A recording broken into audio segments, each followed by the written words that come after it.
What is the ideal landing spot for Melvin Gordon if he is to get traded? That and so much more on tonight's episode of the Mailbag Show. Troy, start us off here. We saw this inexplicable benching. I think maybe an injury. I don't really know. I mean, it was kind of a crazy situation to see Melvin Gordon sitting on the bench in a tight game on Monday night. So, one, do you think he's going to get traded? And two, if he does, what is the ideal landing spot for him? I've seen this a lot on Twitter, but do I think he's going to get traded? I mean, I don't know. It's kind of it doesn't make sense when your starter is barely playing any snaps in a close game. So it's not a good sign.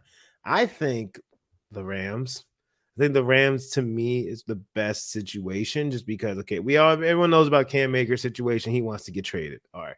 Darrell Henderson, he's a solid running back, but he's not like a superstar that can't like get his job taken. Kyron Williams, he's a rookie.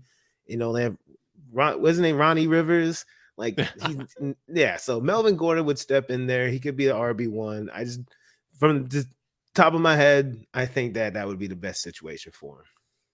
That would be a fun one. And I mean, we'd see how we do behind that offensive line, but Cam Akers clearly is not the answer in the Rams backfield. So, Victoria, who would you like to see Melvin Gordon play with? I mean, the Buffalo Bills, they look like they might be in need of another running back. I mean, Singletary's been good, but I don't know if he can handle the whole workload over a full season. Where would you like to see Melvin Gordon land? Bills would be interesting. I think, Dave, let's backtrack for maybe some of our viewers who aren't aware of kind of a little bit of drama that has happened since the game ended. I mean, there was just some headlines that came out. Obviously, we already just discussed he unexpectedly received barely any snaps, 16% all game. I think that was 8 snaps while we watched that atrocity of that entire game. I digress. But we just saw Latavius Murray getting all of these carries. Even Mike Boone, he had respectable production the week before, and Murray just rolled into the building, and you're seeing Murray getting all these carries. Obviously, we're sitting there chalking it up to, Melvin Gordon's been dealing with injuries during practice the last few weeks. Come to find out, he gets interviewed after the game. He's like, I'm not really sure what happened. I think my team could have used me in a close game, but I'm not sure why. Weird, right? Then the media's asking Coach Nathaniel Hackett, why did you bench Melvin Gordon? And Hackett said, well, he didn't really do anything wrong. He didn't have enough plays. We just didn't have a lot of plays. Yeah. And he didn't get the reps he wanted. Like, you had plenty of plays. And then goes on to say, like, he's looking forward to this awkward conversation he's going to have with him.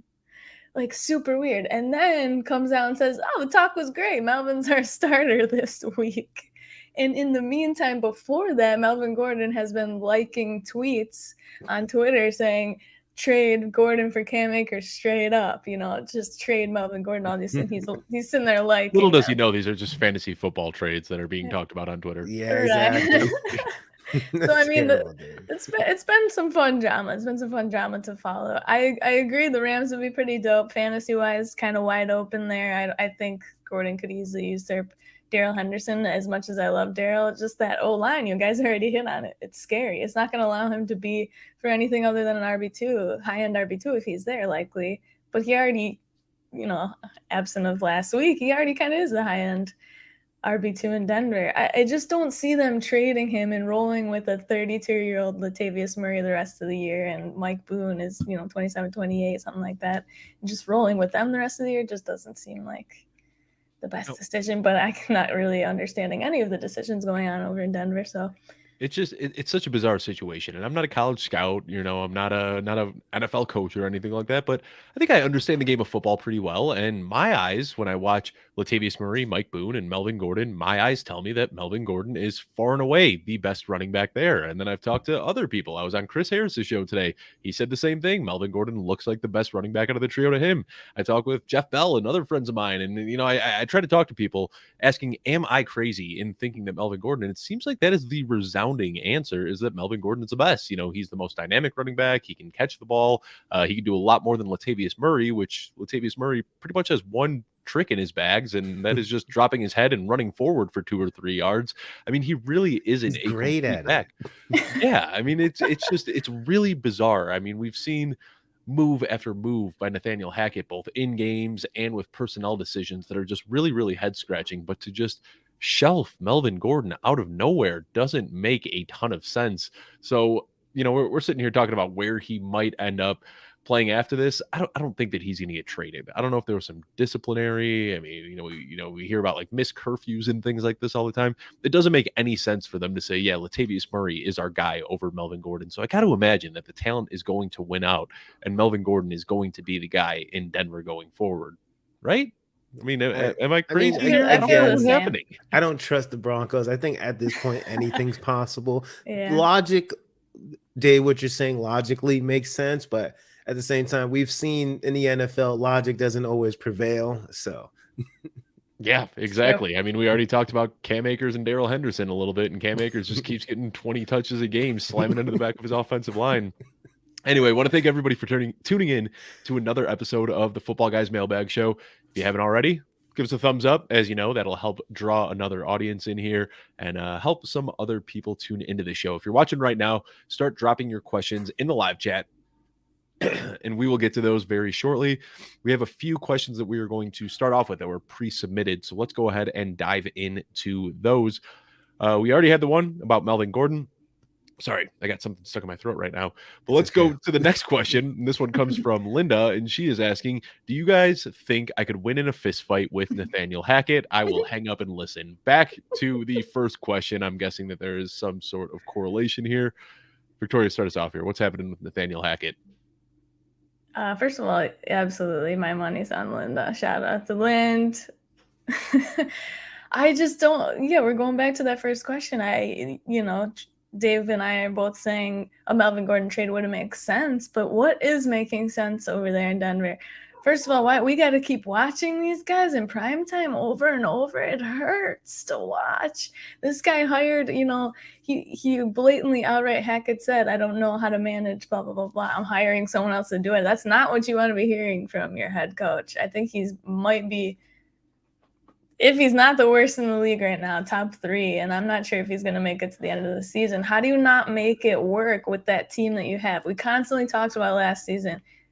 Denver's a quarterback away. Then they trade for their said franchise quarterback, and they look like they could be putting up this production with Drew Lock, the same production that they're getting with Russell Wilson. It just doesn't make sense. He's not getting it done. Russell Wilson looks like what we thought Geno Smith was gonna look like. That's what Russell Wilson looks like, and it's just so. I think it's on Dan Hackett and it's on Russ. It's just an absolute ish show in Denver. So yeah. And Hackett gets so much of the blame because of that week 1 terrible decision to, 1, not call the timeout, and 2, try to kick that field goal rather than letting Russ do his thing. But I don't know if Hackett is completely to blame. I mean, Russell Wilson has been awful. I don't know if I dropped the stat on the show last week, but I was looking at PFF. They grade based on distance, behind the line of scrimmage, 0 to 9 yards, 9 to 10 yards, 20 yards plus downfield. On those short throws, the throws behind the line of scrimmage and the throws less than 9 yards downfield, Russell Wilson is 3rd worst in the NFL. Justin Fields, Baker Mayfield are the only quarterbacks that are completing less passes that are in that short to intermediate areas on the field. So there's something wrong with Russ here, and I can't really figure out what it is. He's always been a great athlete, and I think it was his ability to extend plays. He was never a guy that would just stand in the pocket and just for 4 quarters straight pick a defense apart. It seems like all of his wins were them, falling into the fourth quarter in a tight game, and then Russ pulling some magic out of a hat and squeaking a win out. And I just don't think that he's got that athleticism anymore. But Troy, you talked about the injury as well. Mhm. That's a hamstring injury, and we know those linger. We know how hard it is for players to run with those hamstring injuries. So, I mean, at this point, are we just looking forward to next year, like 2023? Are we looking at Russ as like a buy for rebuilding teams in Dynasty and just shelving him for the rest of the season? Rebuilding, ugh, I don't want. No, but I get what you're saying. I feel we know that I believe that Russell Wilson is much better than the product that we've seen. I don't think he's just completely washed, but Dave has said a lot of time on this show. Well, these are more wide receivers, but like I feel like sometimes when you hit that mark, you just fall off. It's never gradual. It's just whatever. Usually we say that about wide receivers, but it could come to play with quarterbacks.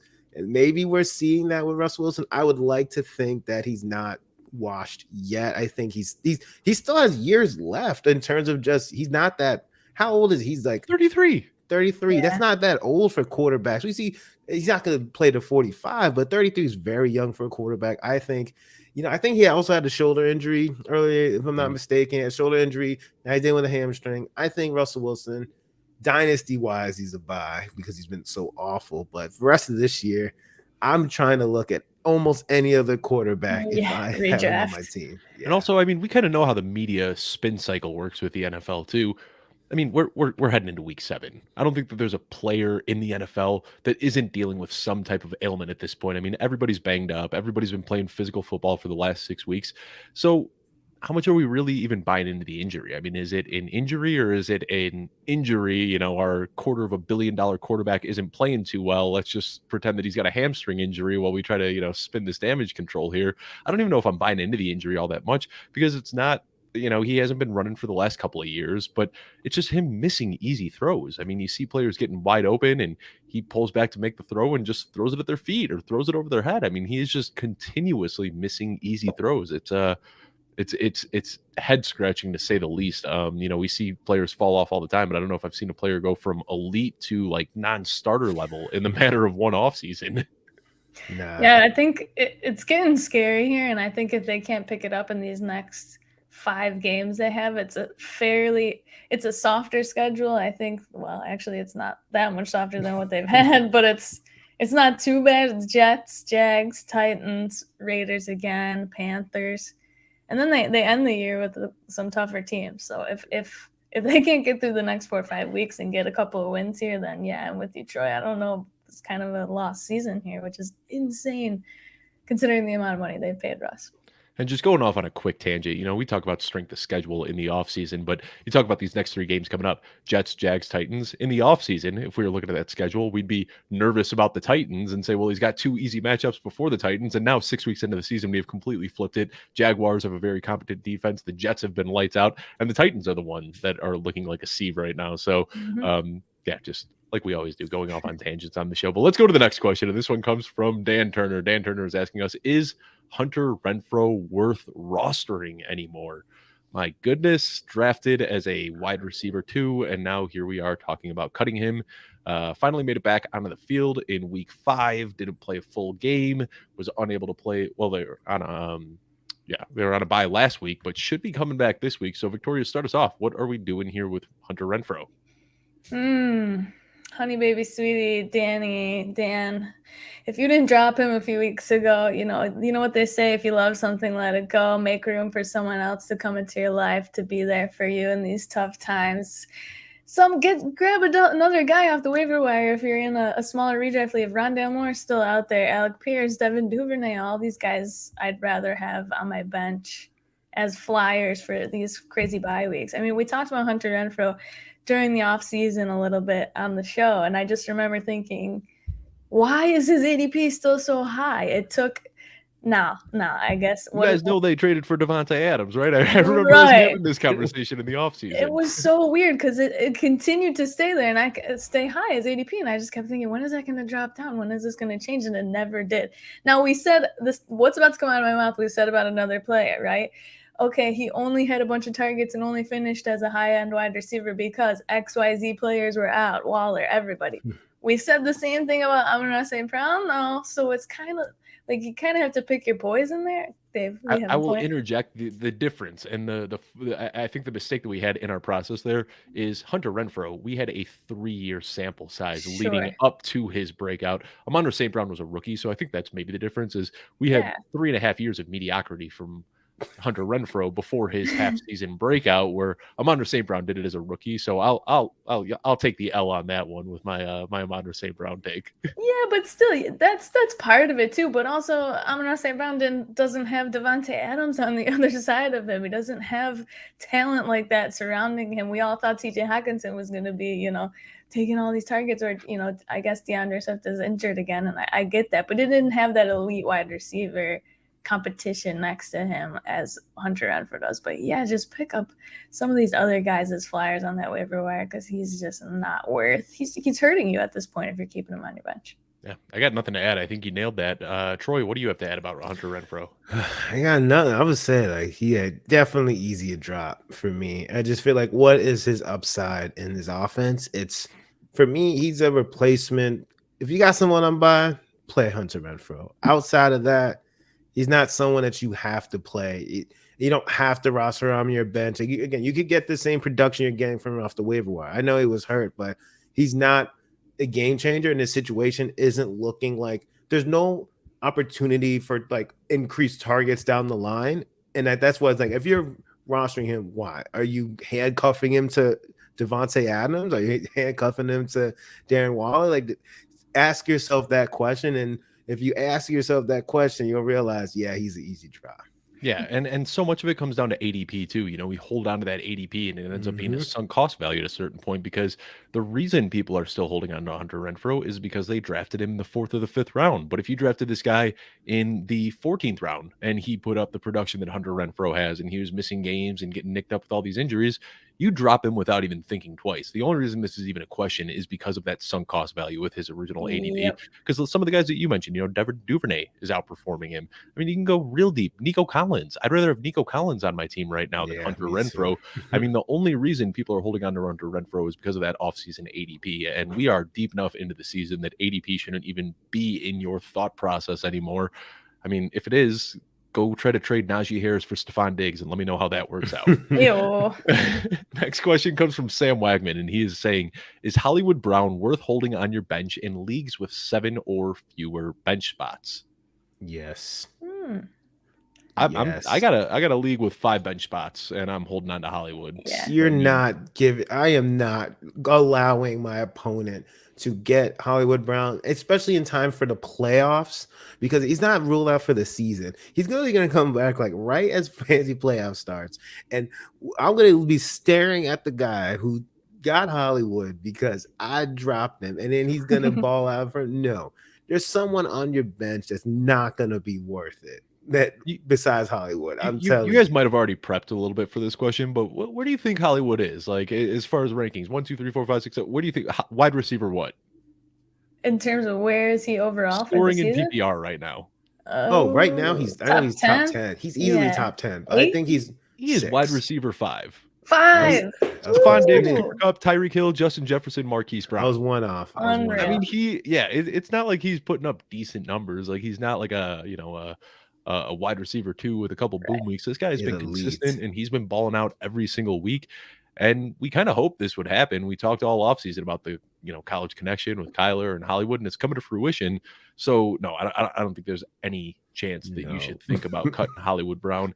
I just tweeted out a thread about some trade targets, and I said that if you're at a position where you can afford to take a couple L's, if you're 5-1 and if you're 6-0, you've got a team where you've pretty much already locked up a playoff spot.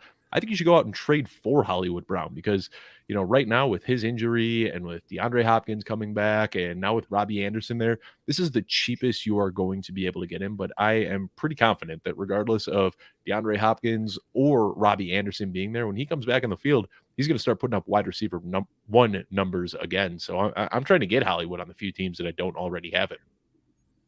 I love that.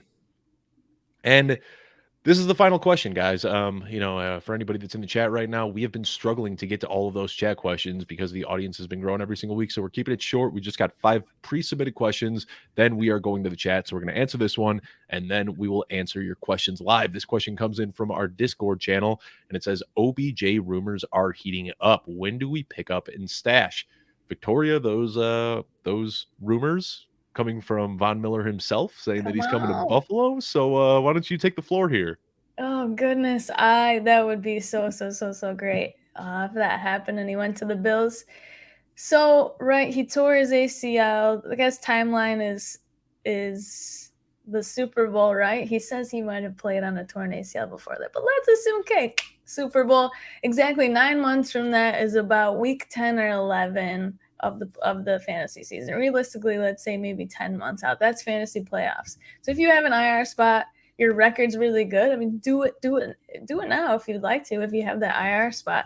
If you're gonna do it though soon, and he's gonna potentially be signing with the team in these next 3-4 weeks, I'd pick him up very, very soon, within the next 2-3 weeks. If you are hurting at receiver though, and this isn't gonna change your position, you gotta be real with yourself and real with your record, right? Because we gotta remember too, when he signed with the Rams last year, he wasn't really this like game changer in terms of points per game or winning you your weeks. He was getting in the end zone. He's giving you respectable wide receiver 2 numbers with the Rams. So, and if he's gonna go to a team like similar to that, the Bills have a lot of firepower. I expect him to do the same kind of stuff, get in the end zone, make plays for the team that he's gonna sign with. But yeah, I'm not going crazy trying to get this guy on my roster here and like wasting a spot if you don't have an IR spot and losing out on other potential that's on the waiver wire. Man, my fear with Odell would be that if he does land in Buffalo, that he's not going to be extremely useful. He'll be pretty boom or bust. Right. And that he's also going to kneecap Gabriel Davis's value. So I think Stephon Diggs kind of stays the guy there. And then all we get are fewer boom weeks from Gabe Davis and unpredictable boom weeks from OBJ. So as great as that would be for real life football, I think that is one of the worst case scenarios for fantasy football, especially those that invested a high draft pick in Gabe Davis. Troy, what do you have to add here? I mean, are you trying to pick up OBJ where you can, or do you think that it's just a little bit past the age apex and you're not really thinking about it at this point? I am not that interested. So because you have to see, in most of the situations that we're talking about, right, he's going to be the third option on a lot of teams. Like and then also is like he also has to learn the offense for that team. So let's say he signs somewhere, he's not going to pick up the offense in a day. It might take a week or two, probably 2 weeks to really understand the playbook or what's going on, and maybe then he'll be useful. But and by the time he's useful, is he going to get enough targets for you to feel confident in starting him? So these are things you have to worry about. I'll say that if there's a team that I would like, and the Giants, because they have their wide receiver situation is absolutely disgusting. So that maybe would be crazy. So maybe he'd have an opportunity, in that type of offense. So even if it takes a week or two to figure it out, because their wide receiver situation is so horrible, then he could earn some targets there. But outside of that, the Buffalo Bills, I would hate him there because you have no idea when to play him. And then Green Bay Packers, no, I don't. People have been rumoring that too, but then the Rams, again, maybe because he knows the offense. So maybe I'd actually be most interested in that because he already knows the playbook there. And that would probably be one of the best opportunities. But yeah, I'm not rushing to pick up OBJ just because by the time he's going to be useful to me, the season's going to be over. The fantasy season's going to be over. Yeah. Right. That's a good point. And I think we're all on the same page here. So let's go ahead and jump into the chat questions now. And this first one comes from Elsie Garrett. Would you get rid of Drake London for Wan'Dale Robinson? Absolutely not. Elsie, no. He just had a down week or two. No, he's had a few down weeks. I get it. Trust the process. Drake London and Kyle Pitts are putting up nearly identical efficiency numbers right now. They're pulling elite target shares, their yards per route run, targets per route run, whatever efficiency metric you want to look at. Drake London and Kyle Pitts are smashing. The reason that they aren't producing, though, is because of the low volume of the offense. And I think if the Bears weren't running this, 1930s style offense, we'd be talking so much about how terrible this Atlanta Falcons offense is, because they're doing the same thing. Marcus Mariota's averaging like 22, 25 passes per game, and it makes it really tough for them to score as well. So, yeah, I think you got to stick with Drake London just on, the hopes that they get into a shootout at some point, or maybe that Desmond Ritter steps in and starts throwing some more accurate passes and unlocks these guys. I love Wan'Dale Robinson. I just came out with a video about him this morning. You can find it on the YouTube channel where I'm hyping up Wan'Dale Robinson. But that was a deep league, end your bench, stash and see what happens kind of guy. I think Drake London has already proved himself that he has, the ceiling to be an elite wide receiver. You guys have anything to add here on Drake London? You summed it up perfectly. All right. Let's go ahead and move on to the next one then. And this comes from Brett Burton. Start 2 wide receivers in standard scoring. Alec Pierce, Brandon Cooks, Romeo Doubs. We have to bench one of these 3 wide receivers. Goodness. I think I know, but it's going to be gross. I'm going to bench Doubs. Because I think No, Doubs. I was just gonna say Pierce plays Tennessee. Yeah. Doubs plays. Goodness, that's escaping me. Oh goodness. Well, definitely holding Cooks here and starting Cooks, but Pierce and Doubs are pretty neck and neck for me here. But Pierce has been getting a lot more target share, a lot more looks over the last few weeks. He's looking really good. And Green Bay's offense has kind of been just gross lately. Lazard is the one getting most of the looks. But with Cobb out now, what do you guys think? Sammy Watkins is coming back. Pish posh. So I don't have a black and white answer here. I think Brandon Cooks is the person that you're starting for sure. Even with the struggles, he's still pulling the targets. I'm not going to get too concerned there. For me, though, it's between Alec Pierce and Romeo Doubs as the second guy to start. And what I see is a much higher ceiling for Alec Pierce and a much higher floor for Romeo Doubs. So I think it kind of depends what you're looking for this week. I think this question really just comes down to what you need. If you need a 30-point type of outcome from this wide receiver, you go with Alec Pierce. But if you're looking for 8 to 10 points, you're more likely to get that from Romeo Doubs. I kind of dove deep into the Packers wide receivers. And if you look at the target share and the target rate alone, you'd think that Romeo Doubs and Allen Lazard are getting very similar usage, but Allen Lazard's targets are coming almost twice as far downfield. Romeo Doubs is kind of playing this bizarre role that we haven't ever really seen in the Packers offense before. It's almost like Robert Woods when he was in Los Angeles with the Rams, where he's hardly getting downfield at all. All of his targets are coming right at or near the line of scrimmage. And when you have a player like that where you're feeding near the line of scrimmage, you'd expect some yards after the catch, but he's averaging 5.4 yards after the catch, which is pretty bad compared to everybody else on the team. So I don't know. With Romeo Doubs, it's weird. He's getting a lot of volume, but he is getting the lowest value targets you could possibly imagine. So I think if you're looking for 8 to 10 points, you'll get that from Doubs. But if you need that ceiling outcome, I think that Pierce is the guy because of his ability to blow the top off a defense and score deep. Pierce has been double-digit PPR points he's had for the last 3 weeks as well, which is He had 80 yards against Tennessee week 4. They're playing Tennessee again this week, so he had 80 yards. Then he had 81 yards, 49 yards, and a touchdown last week. So I mean, it's pretty good production, and they're going to keep throwing. So. Yeah, and Pierce was a guy that we were all excited about. Yeah. And I think that's where I'd push back a little bit, Victoria, is when you say they're going to keep throwing, because are we supposed to read into what we saw for the first 5 weeks where Indianapolis was a run-first team, or last week, the one-game sample size we have against Jacksonville where they blew them out of the water? I think that what we saw in the first 5 weeks where, Matt Ryan was just a pumpkin and couldn't do much of anything at all, I think that's a little bit more indicative of what the Indianapolis Colts are more than what we saw last week. A lot of teams look good playing against the Jags, and I do like Pierce. I don't know. This is a tough one. It's a tough one. I'm really, really torn between those two. I've got them back to back in my rankings, and really it just comes down to, I think one has a slightly higher ceiling. So y'all are both sitting Pierce. I'm not sitting Pierce. I'm sitting Sitting Dobbs. Oh, no, I'm not sitting Pierce. I'm sitting Dubs. I'm okay. saying Pierce like I like Pierce. Dubs is sitting on the bench for me. Got you. Yeah, I think I'll lean ever so slightly to Pierce too, just so we've got a resounding agreement on this question for Brett here. Next question comes in from Elias, and he is saying, pick 2 to start. Bye weeks are killing me. Rondale too, Moore, bro. Christian Kirk, Wandale Robinson, Romeo Dubs, and Curtis Samuel. We're starting 2 out of these 5. Rondale, Christian Kirk, Wandale, Dubs, and Curtis Samuel. I feel like we're going to have a lot of Dubs questions in these start sits because he's been pretty disappointed in these last few weeks.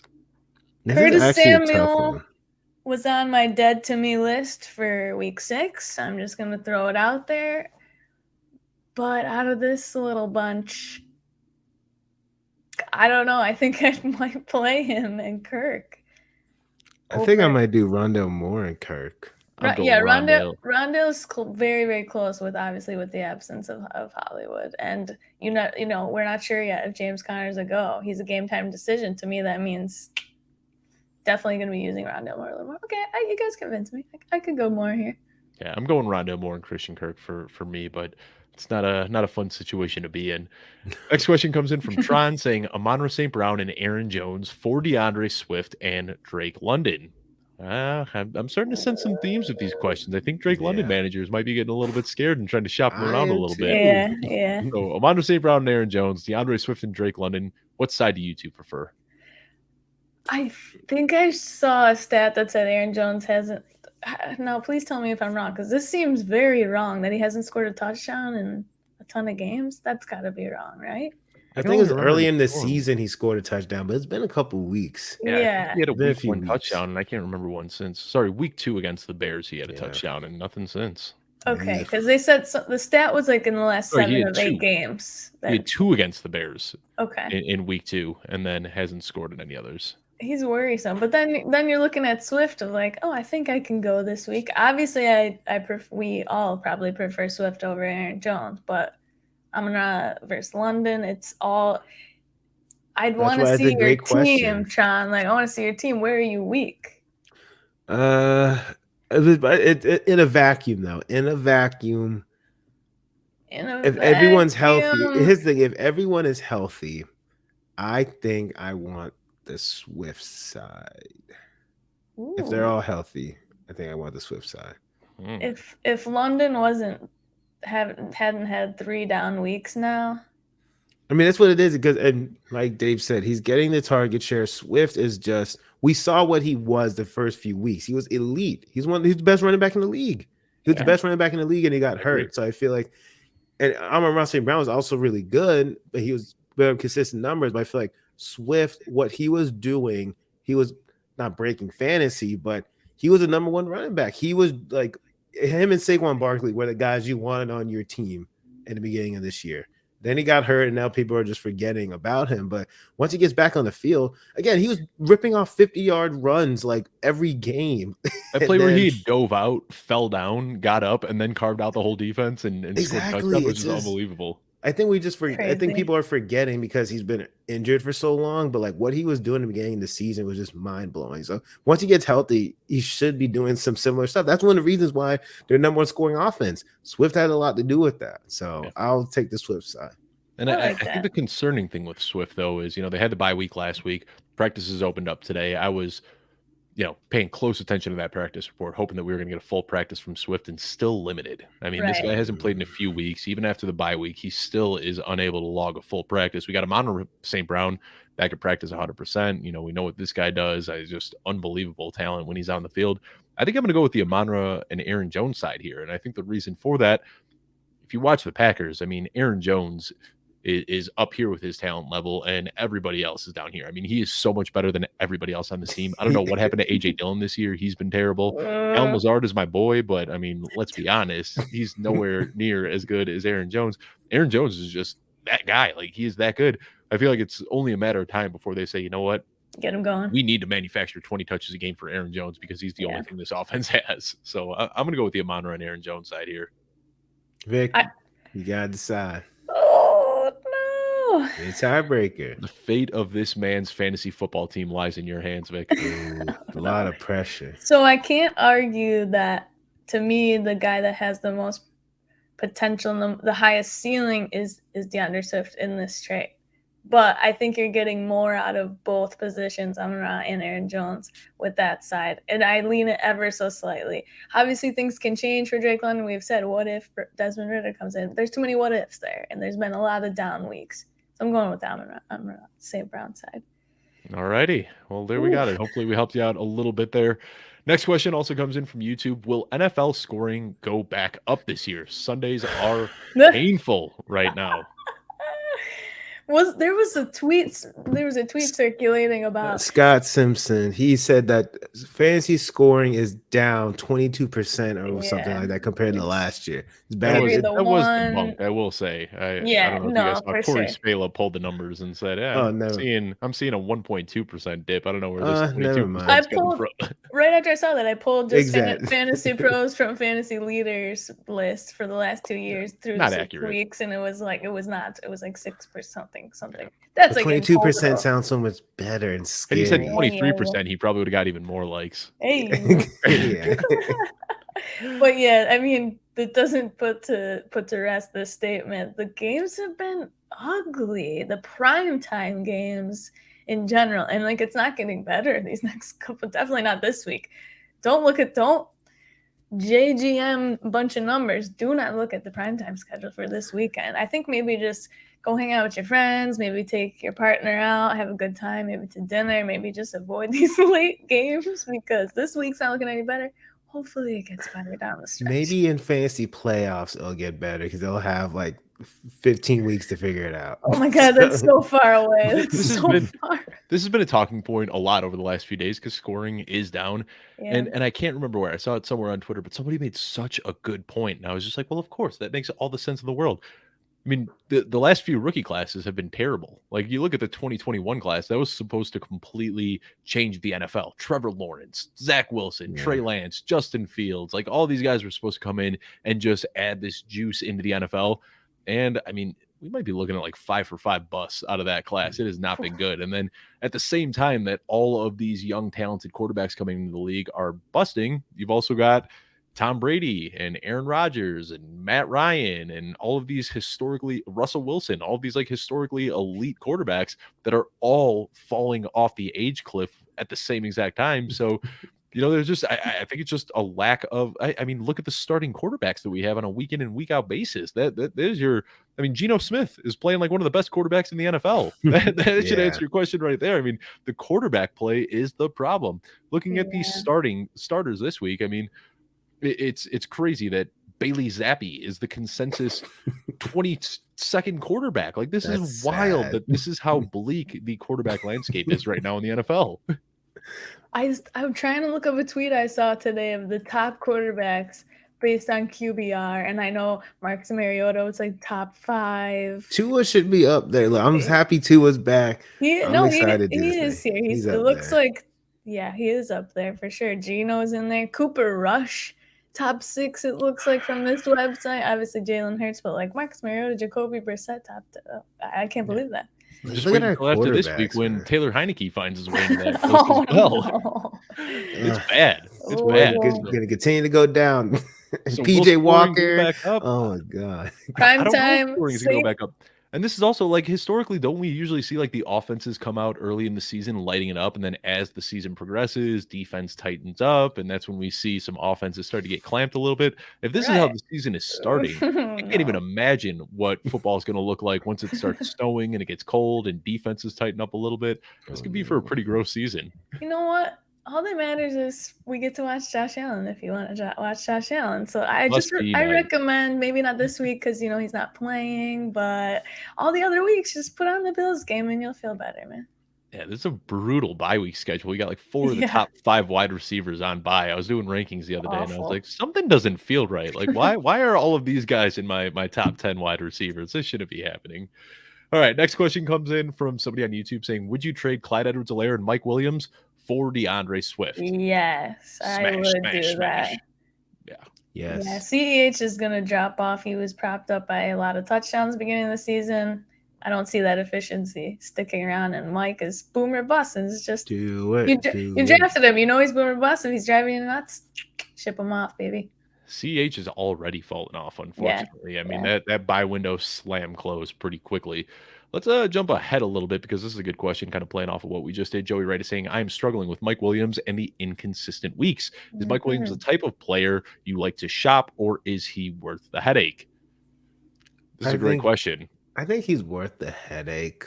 I just feel like because we see him, because he's always been inconsistent. And yes, but a lot of times he's an upside play. You know, we all talk about guys with a huge upside, but low floors. But you love him when he gives you those game changing weeks, and you're hoping that the rest of your team can, pull it together if he does have a down week. But I say, look, shop him if someone's going to give you an offer you can't refuse. But I don't mind just dealing with the headache because could be the game changer that helps you win that week too. I mean, I knew that he was inconsistent, but this is blowing my mind. I'm looking at his numbers right now. He has either had less than 20 yards or more than 110 yards. Right. In every single game. Just looking at the same thing. No in between. How is this even real?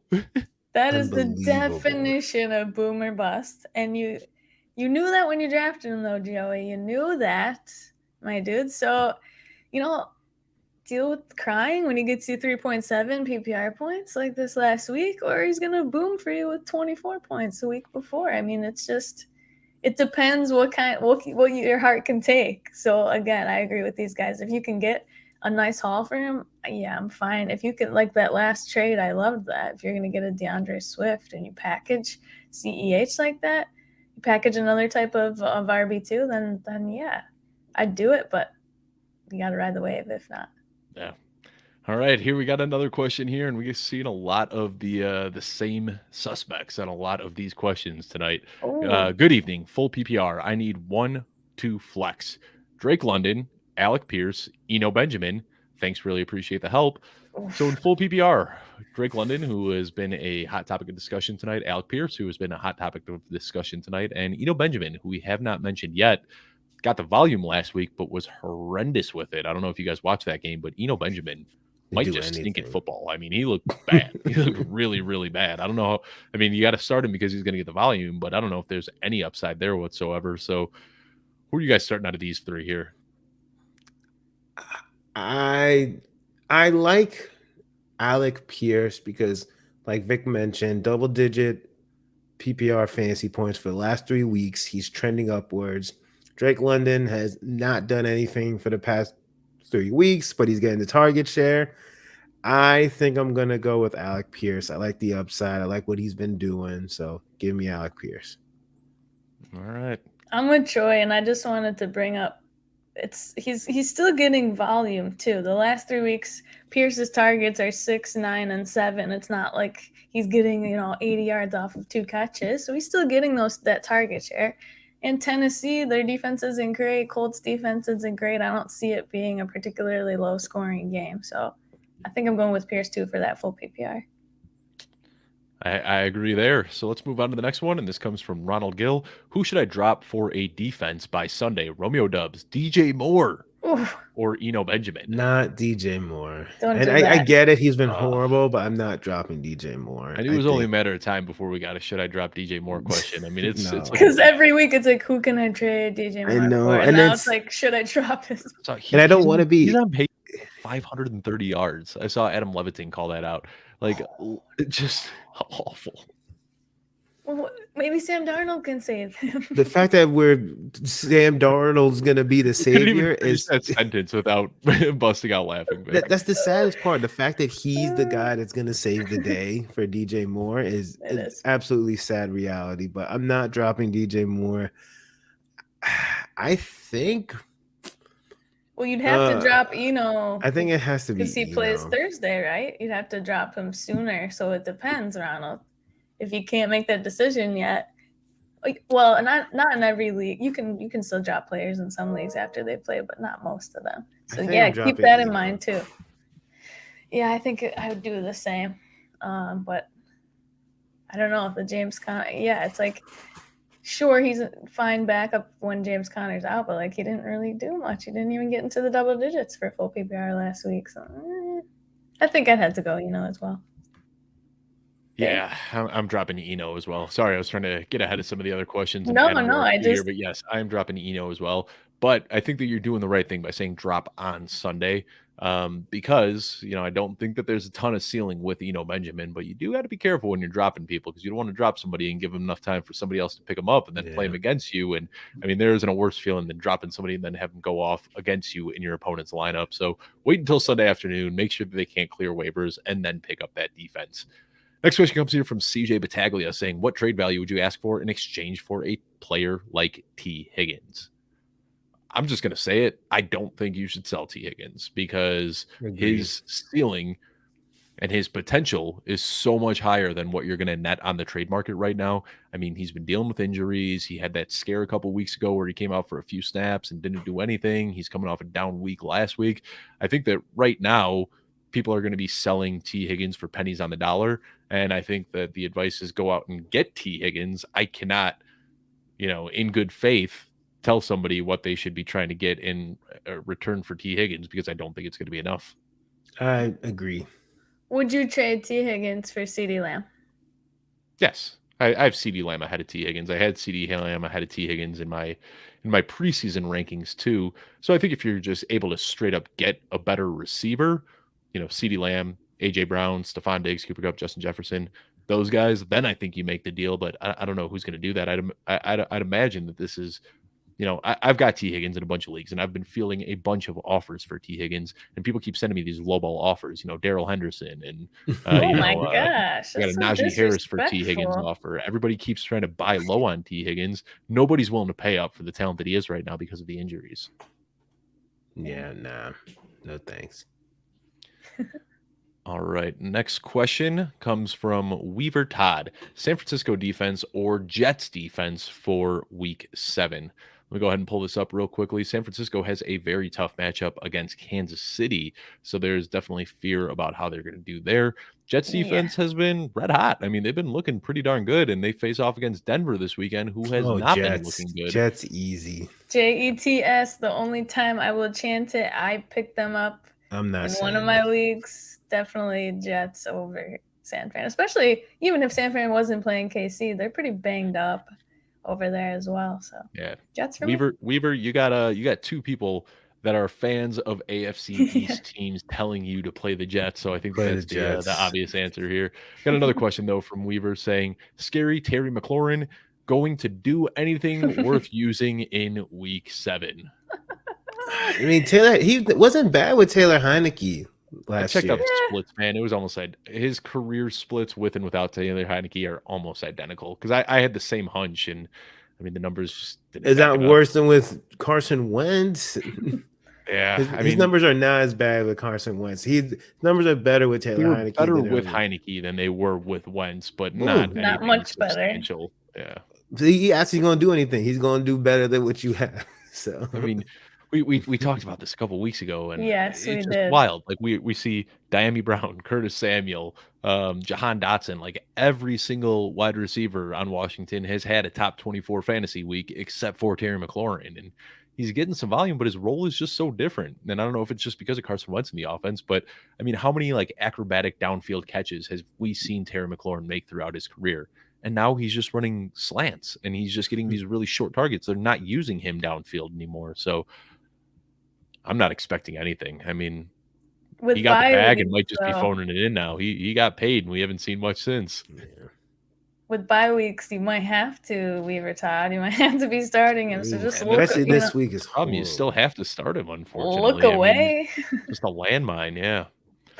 All right, Mr. Scampers with a question. Half PPR, I have to sit one. Curtis Samuel, Jeff Wilson Jr., Christian Kirk, or A.J. Dillon. Who am I sitting between these 4? Ooh, Mr. Scampers. Wilson was horrible last week. He fumbled. Wilson I'm not going to read too much into that. That was rough. This is a Jeff Wilson stand show. We all got a lot of Jeff Wilson, so I know we were all feeling that last week. Yeah, that hurt real bad. I think I'm leaning towards Dillon. Yeah, I'm going to say, even if it's happy, Brad, Dillon's just done nothing. And he was in my dead to me week. I don't even know. There's 3. A lot of players that dead to you. You gotta start. Why isn't this a weekly article that you're writing by now? I should. Victoria. I put it up on my Nick's dead to my me. tweets. Dead to me. Every and then I've got week. one player each week, and that's it. Every I week, should Vic write will. an article. I'm gonna say every week, Vic texts the group chat and was Right. like, "Dead to me. This player is Yeah. dead to me." And just Exactly. And I haven't started Dylan since whatever week I said dead to me. And I don't even think he's had double-digit PPR points since week 1. Is that Let's not true? He's been terrible, and it's just. I mean, when you watch him play, I just don't understand it. Like this guy was running like Jerome Bettis for his first 2 years in the league, just trucking people, like making acrobatic catches. He was doing it all, and then this year, I think the word that I've been using a lot, and I don't know if I've used it on this show yet, is just clunky. Like that's the only way I know. Like he's just slow, and he has no lateral movement whatsoever. Like it's just he gets the ball and falls over on first contact. It is not the AJ Dillon that I watched play for his first 2 years in the league. I don't really know what's going on with AJ Dillon. the next Derrick Henry, bro. That's what I was hoping for. That's Really what thought it was gonna be. And it's not a snap count thing either, right? Because we looked at that weeks before, and I'm checking it out now. I guess his snaps have decreased. He was getting 50, hovering around 50%, 50 to 60 the first 4 weeks. Week 5, 32, week 6, 49. Not terrible, but like, yeah, he's getting touches. And I just looked it up. Yeah, he hasn't had over nine PPR fantasy points since week 1. He had 20. Week 1, we did our victory lap. I was like, yeah, AJ Dillon. Let's go. And then you've been starting him every week since then. You're not winning, man. So Alan Lazard came back into the lineup and just rendered AJ Dillon useless. Oh no. Next question comes from Olaf Fubb. How do you feel taking a 0 on defense this week? I have the Bills D and I don't want to drop anyone. I'm 5-1 with a 2-game lead.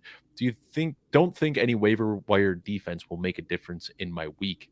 I mean, if it's a super stacked team and you don't need it, it's just because most defenses will average like 5 points, 6 points. So it's like if you think your team is stacked enough where you don't need that 5-6 point, then take a 0 there and just hope your other members go off. But it depends also what your record is if you could afford to do that gamble.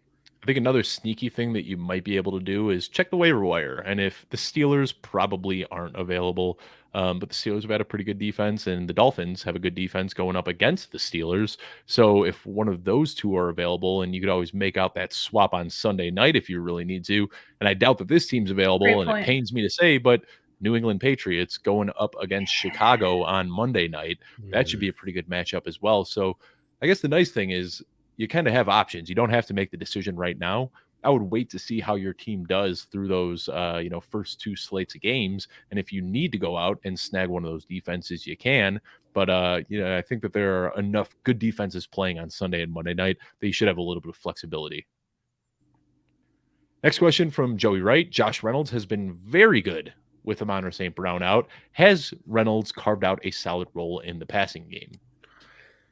So also DJ Chark is out. James Williams is going to be coming back. I think that if they continue to be, I feel like if Chark is out and then James Williams doesn't come back, you can play him. But yeah, I'm not super excited about him. I like him I've been playing him in deep leagues. I throw him in for SFB a lot, and he gets you a good amount of points most weeks.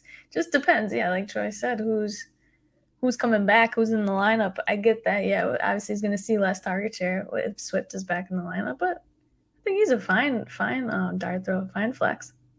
I mean, at this point, you could almost start anybody on the Lions. I mean, it's crazy to say, but I mean, their defense is so bad. Amon St. Brown and DeAndre Swift and DJ Chark and Jamal Williams, like all put up points. I mean, this is a team realistically, if they can keep up this pace, they could support 5 or 6 fantasy relevant players. So, I mean, I think with their defense being as bad as it is, it's going to keep them in a lot of shootouts. So, sure, why not? Yeah, Josh Reynolds could have carved out a small role for himself. Next question comes from George Cook. Sorry for the complex trade question in advance. Do I trade A.J. Brown and Joe Burrow for Devontae Adams and Tom Brady, then flip Tom Brady for Kyler Murray? Have both trades potentially lined up? Ooh, that's risky. I would not trust that. I can't stand Kyler right now. Has horrible efficiency metrics for these first 6 weeks. Brady came back out of retirement and got divorced just to get beat by the Steelers. I mean, I think I'm keeping AJ Brown and Burrow here. You guys agree? This is just a I'll lot. keep AJ Brown. Yeah, I think it's too complicated, but also you don't need to make that trade. I'm doing AJ Brown, Burrow. My hot take, I think that AJ Brown's better than Devontae Adams this year. So That I think is a you're hot taking, take. Whew.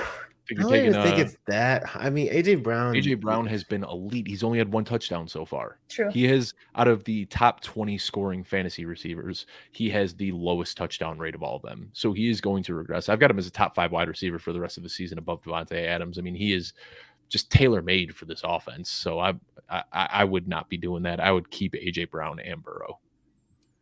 I love it. Next question from SH7. Would y'all trade Breece Hall for Jalen Waddle and Zeke in full PPR? My other running backs are Nick Chubb and Dalvin Cook. Other wide receivers are Mike Evans, Courtland Sutton, and Chris Olave. No. I'm keeping Breece. Yeah, I'm keeping Breece too. And that's saying a lot because I love Waddle, but I'm keeping Breece. I don't know if you guys are fans of Keep Trade Cut or not, the website. Did you guys see Breece Hall is the Dynasty RB1?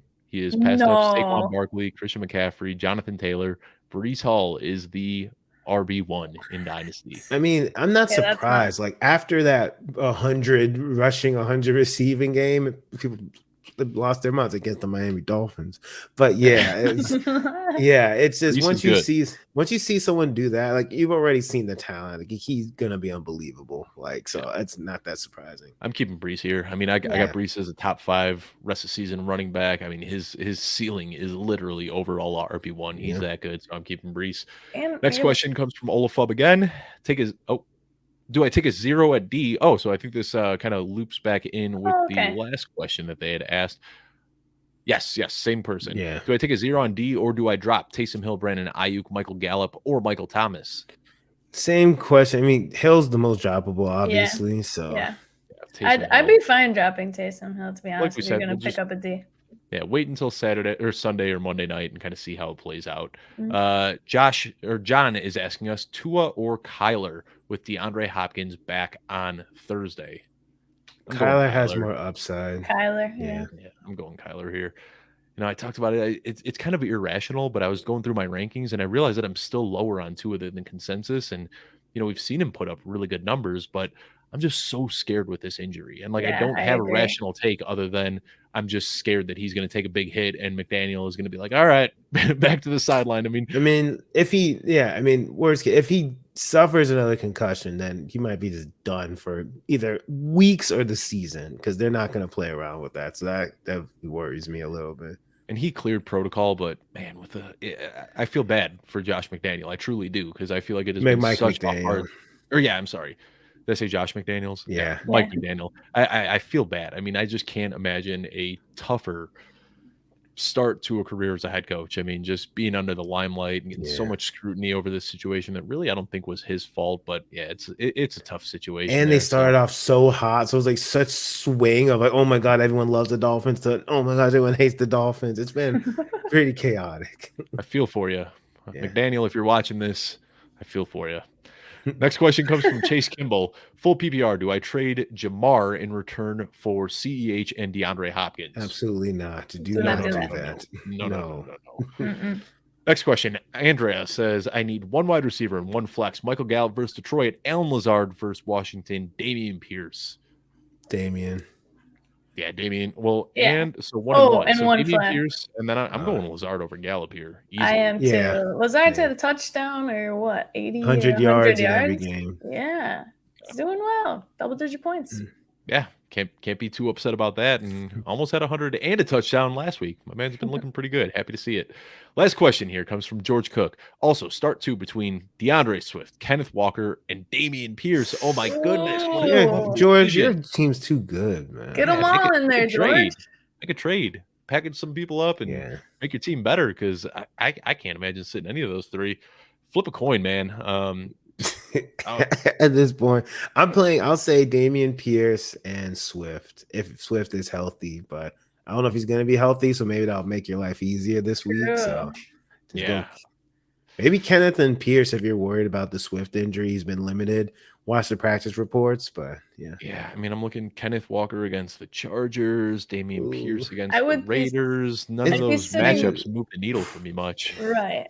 If I had to, and Swift is okay, I'm ready, full go. I think I'm sitting. Oh, I think I'm sitting Pierce just because of the workload Walker had last week, and he looked fantastic. That's But not you to saw any Lovie knock Smith on came out Pierce. today and said that we need to get Dameon Pierce a minimum 20 carries a week. Yeah. I'm I do love Pierce, but I love Pierce, but I'm benching him with these other options as well. Well, that'll do it for tonight's episode of the Mailbag Show. Always a blast. YouTube.com/footballguys. Subscribe if you have not already. Give us a thumbs up, leave a comment, all that fun stuff. Victoria, let everyone know where they can find you on social media. At FFB_Victoria, Twitter and Instagram. Troy, let everyone know where they can find you. T King Mode, pretty much on all social media platforms, but Twitter is my home base. I appreciate y'all. And I'm on Twitter at Dave Kluge, Kluge, but be sure to follow Football Guys as well at Football Guys. And most of all, subscribe at youtube.com/footballguys. Thank you for tuning in, and we will see you next week.